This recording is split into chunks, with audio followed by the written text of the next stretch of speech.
So hello guys, welcome back to my channel. It's me Kanika Sharma.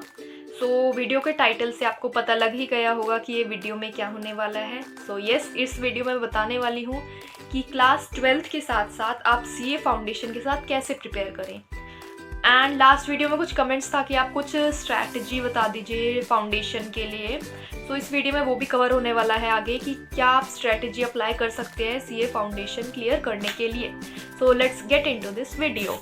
तो first subject आता है हमारा अकाउंटेंसी। अकाउंटेंसी में सबसे ज़्यादा इम्पॉर्टेंट है कि आपने बेसिक क्लियर रखें। लाइक जनरल एंट्री हर चैप्टर में आपको हेल्प करने वाली है। जनरल एंट्री हर उसमें मतलब एक रीज़न होता है ना सोल्यूशन का, वो जनरल एंट्री होती है। तो इसमें आप 12th क्लास में होके कैसे आप अकाउंटेंसी सीए फाउंडेशन की प्रिपेयर कर सकते हैं। तो एक चैप्टर आता है अकाउंटेंसी में, सीए फाउंडेशन में एक आता है पार्टनरशिप करके। तो उसमें पार्टनरशिप में आपको डेथ, रिटायरमेंट, डिसोल्यूशन जो आपने 12th में पढ़ा है, एडमिशन वगैरह सब है। उसमें अगर आपने 12th में अच्छे से वो पार्टनरशिप की फर्स्ट बुक कर लिया है तो आपको सीए फाउंडेशन में मैं गारंटी लेती हूँ कोई दिक्कत नहीं आएगी। थोड़े बहुत पॉइंट होंगे अलग, वो आप मार्क कर लीजिए, वो तो थोड़े बहुत तो सी डिफरेंस होता ही है। देन सेकेंड जो चैप्टर मैं आपको बताऊंगी जो हेल्प करेगा वो है issue of shares, debentures, redemption of debentures. Company accounts की जो बुक थी ना, वो वाली काफ़ी इंपॉर्टेंट बुक है। एंड अगर आप इशू ऑफ शेयर्स एंड वो जो पार्टनरशिप, ये दोनों ही काफ़ी अच्छे खासे वेटेज रखते हैं। तो ये दोनों आपको अच्छे से करना है तो आपको फाउंडेशन में कोई दिक्कत नहीं आएगी 12th के साथ। फिर एक एनपीओ करके एक चैप्टर है, हमारे टाइम पे वो कट गया था, अभी मेरे को आइडिया नहीं है 12th में कटा है कि नहीं कटा है। अगर नहीं कटा है in case, so NPO same chapter CA foundation में भी है। अगर आपने उधर एनपीओ करा है तो एनपीओ एक अच्छी खासी वेटेज सेकंड मॉड्यूल में भी रखता है। तो ये तीनों चैप्टर सेकंड मॉड्यूल के थे। अब बात करूँ फर्स्ट मॉड्यूल की, तो फर्स्ट मॉड्यूल के लिए इसमें जो बेसिक चैप्टर आते हैं जैसे जनरल एंट्री, लेजर वगैरह, कैश बुक वगैरह बनाने के लिए, ये आपने 11th में पढ़ रखा है। तो अगर आपके ये क्लियर है तो आपको एक दिन में नहीं लगेगा कि एक दिन में आप फर्स्ट यूनिट इजीली ख़त्म कर सकते हो, तो उसमें कोई दिक्कत नहीं आएगी। सो अगर मैं अब स्ट्रैटेजी की बात करूँ कि अकाउंट्स के लिए क्या स्ट्रैटेजी अप्लाई कर सकते हैं आप लोग, जैसे 12th के बाद कुछ आई गेस 3 महीने के अराउंड बचते हैं। सो उसमें मतलब जो भी है, जिन्होंने अभी 12th में है या 12th के जो भी बाद में है, उन दोनों के लिए है ये स्ट्रैटेजी कि आप लोग क्या कर सकते हैं। पहले जो जितने भी प्रैक्टिकल सब्जेक्ट है उन्हें प्रैक्टिकल आई मीन टॉपिक्स जितने भी हैं पहले उन्हें कवर करना है। जितने भी हैं मॉड्यूल 2 जो सबसे ज़्यादा वेटेज रखता है उससे पहले कवर अप करना है। कि अगर बाई चांस आपके 1-2 चैप्टर रह जाते हैं कोई दिक्कत नहीं है, बट जो चैप्टर आपने करे हैं उन्हें एकदम अच्छे से करना है। बात रही इसमें एक यूनिट, प्रॉपर जो फर्स्ट यूनिट है ना वो थ्योरी से रिलेटेड है, तो मैं ये सजेस्ट करूँगी कि उस यूनिट को एकदम लास्ट में ही रखें तो बेटर है। क्योंकि टीचर्स वगैरह लास्ट में एकदम थ्योरी कवर अप करा देता है। अगर आप थ्योरी पे ज़्यादा टाइम देंगे स्टार्टिंग में तो वो प्रैक्टिकल वाला पार्ट रह जाएगा। एंड बाकी ऑप्शंस आते हैं पेपर में, अगर थ्योरी नहीं भी हुई एक तरीके से तो आप बना के भी लिख सकते हो, उसमें ये एक एडवांटेज भी है। थ्योरी एज सच कोई हार्ड थ्योरी नहीं आती, बेसिक थ्योरी होती है, जो आपने प्रैक्टिकल में पढ़ लिया है वही थ्योरी में आ जाता है। सो ये फर्स्ट था हमारा अकाउंट्स रिलेटेड। देन सेकंड आता है लॉ। लॉ में आप लोग जो 12th में भी हैं एंड जो वैसे भी नॉर्मली भी जिन्होंने दे दिया है एक बार अटेम्प्ट, उनके लिए लॉ को आप कंसिस्टेंसी से पढ़ो। बिल्कुल भी लॉ में एक दिन का भी ब्रेक मत लो। अगर आपने अभी फाउंडेशन में लॉ एकदम स्ट्रॉन्ग कर लिया ना तो आपको इंटर में भी काफ़ी हेल्प करेगा। जैसे मैं अभी इंटर में 1-2 चैप्टर पढ़ रही हूँ, मैंने स्टार्टिंग के कुछ चैप्टर देखे तो उसमें कुछ जो बेसिक था ना वो फाउंडेशन से है। एंड फाउंडेशन के ही जैसे एलएलपी हो गया, एंड ये सेम टू सेम उठ के इंटर में भी आए ये टॉपिक।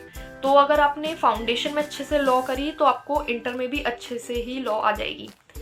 एंड अगर आपको फाउंडेशन में ये रह गया कि लॉ नहीं हो रही, लॉ का फोबिया टाइप हो गया कि लॉ बहुत डेंजरस है ये वो, तो आप इंटर में भी आपके लिए लॉ काफ़ी मुश्किल हो जाएगी। लाइक लॉ में अच्छे मार्क्स लाने के लिए आपको कंसिस्टेंसी बनानी पड़ेगी, क्योंकि नया सब्जेक्ट है, आप कुछ नहीं कर सकते हैं, सभी के लिए नया है वो, आप कोई अलग नहीं है इसमें। देन जो थर्ड सब्जेक्ट आता है हमारा वो है क्वांट। तो इसमें सबसे ज़्यादा बच्चों को दिक्कत होती है, मैथ्स और नॉन मैथ्स वाले में हो जाता है इसमें क्वांट में। तो उसमें अगर पहले बात करते हैं नॉन मैथ्स वाले बच्चों के लिए, जो आप अगर नॉन मैथ्स से हैं तो इसमें कोई दिक्कत वाली बात नहीं है, क्योंकि इसमें नॉर्मल आता है। जैसे रेशियो उन्होंने भी नहीं पढ़ा हुआ जो मैथ्स में 10th तक के बेसिस में बेसिक चैप्टर में आता है, रेशियोज वगैरह, रेशियो प्रपोर्शन एंड अपना फिर कंपाउंड इंटरेस्ट वगैरह। यह हमने 11th-12th में नहीं पढ़े, हमने कैलकुलस पढ़ा है 11th-12th में, जिसके 2 चैप्टर हैं, डिफरेंशिएशन और इंटीग्रेशन। अगर आप बाई चांस नहीं भी कर पा रहे हैं उन चैप्टर को, नॉन मैथ्स वाले बच्चे, तो अगर आप उन्हें छोड़ भी दोगे ना, कोई दिक्कत वाली बात नहीं आएगी उसमें। बाकी जो पर्टिकुलर स्टैट्स हो गया, अपना लॉजिकल रीजनिंग हो गया, ये तो बेसिक है, ये किसी ने भी नहीं पढ़ा है।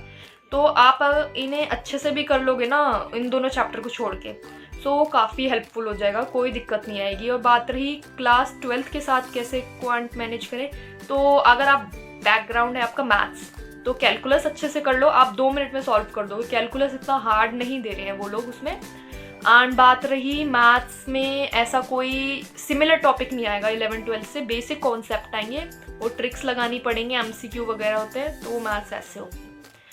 सो जो हमारा 4th सब्जेक्ट है वो है इकोनॉमिक्स। इकोनॉमिक्स में 11th and 12th, इस बार जो न्यू स्कीम आई है मैंने देखा, उसमें 11th और 12th दोनों से उठ के आया है वो अपना इकोनॉमिक्स।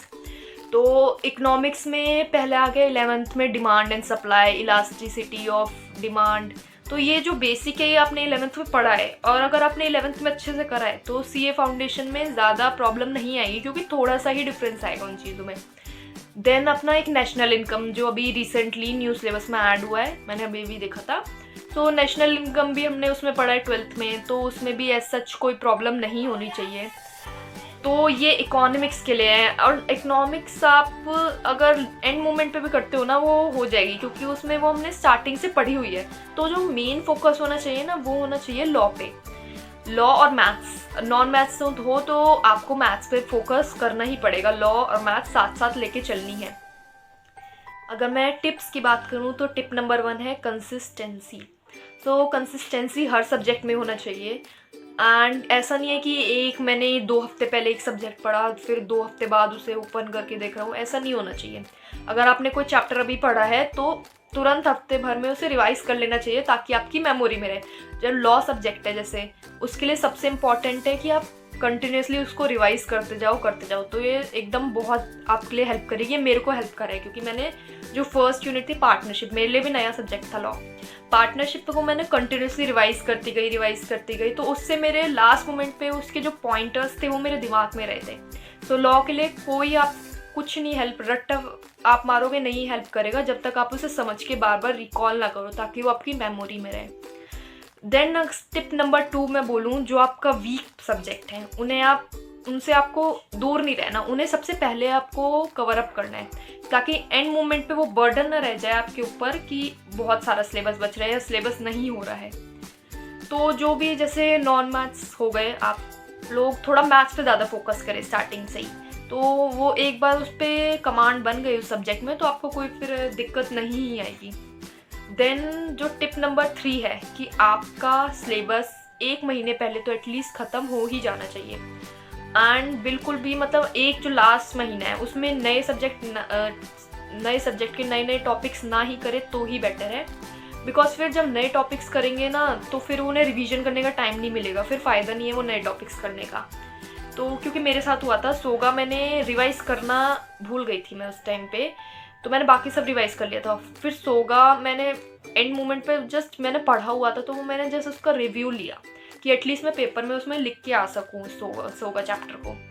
सो आपको यही करना है। एंड सबसे इम्पॉर्टेंट जो टिप्स बोलूँगी, आप MTP RTP previous year question chapter के साथ साथ करते जाएं। ये मेरे को पर्सनली लगता है कि अगर आपने एक चैप्टर ख़त्म करा तो पर्टिकुलरली लास्ट 5 अटैम्प्ट्स किए या 10 अटैम्प्ट्स किए, जितने भी आप कर सकते हैं, उनके MTP RTP and PYQ please solve करें, वो बहुत इफेक्टिव है आपके लिए। चैप्टर वाइज करें, ऐसे नहीं कि पूरी बुक ख़त्म कर दी अब मैं इनका ये सब PYQ करूँगा, ऐसे नहीं होता। मैंने सब्जेक्ट वाइज और चैप्टर वाइज एक चैप्टर करा, उसका PYQ सारा पूरा एक देखा 5-6 पेपर में से, तो तब जाके मेरे को आइडिया हुआ कि हाँ ये इंपॉर्टेंट टॉपिक है, ICAI ये क्वेश्चन थोड़ा रिपीट कर रही है। एंड अभी सबसे इम्पॉर्टेंट इज़ कि आप लोगों का न्यू चैप्टर ऐड हुए हैं, तो एक जो ट्रेंड फॉलो हुआ था कि लास्ट टाइम जो न्यू चैप्टर है उसमें से क्वेश्चन ज़्यादा पुटअप होते करता है ICAI। एंड जो न्यू चैप्टर्स उसमें से जितने आप अच्छे से उस टॉपिक को कर पाए ना उसे करो, क्योंकि उसका आपको प्रीवियस ईयर का कुछ नहीं मिलेगा, तो आपको उसे अच्छे से कोई भी टॉपिक नहीं छोड़ना है। एंड सबसे लास्ट इम्पॉर्टेंट कि कोई भी टॉपिक को ये नहीं समझना कि ये इम्पॉर्टेंट नहीं है। इस बार जैसे मेरे अटेम्प्ट में ये चीज़ हुई है कि उन टॉपिक्स में से आया जो सबसे कभी रिपीट भी नहीं होते थे। तो बच्चे सोचते थे ये तो पेपर में आएगा ही नहीं, ये वाले टॉपिक नहीं आ रहे, उनमें से ही पेपर बन के आ गया। तो बच्चों को लगा कि काफ़ी हार्ड पेपर आया है, बट ऐसा नहीं था। जो टॉपिक हम छोड़ते थे ना, बेसिक टॉपिक थे, उन्हीं में से पेपर बन के आया था। तो ऐसा बिल्कुल ना सोचे कि ये टॉपिक बेकार है, ये सही है, जो भी है पूरा अपना 100% कवरेज करें। सो ये कुछ बेसिक टिप्स वगैरह थी जो मेरे को अपने एक्सपीरियंस से था कि ये काफ़ी हेल्प कर सकती है आप लोगों को। सो इस वीडियो में मैंने 12th एंड जो अब रीअटेम्प्ट देंगे उन दोनों के लिए कवर किया है। होप सो आप लोगों को मेरी ये टिप्स पसंद आई हो। So please like, share and subscribe to my channel.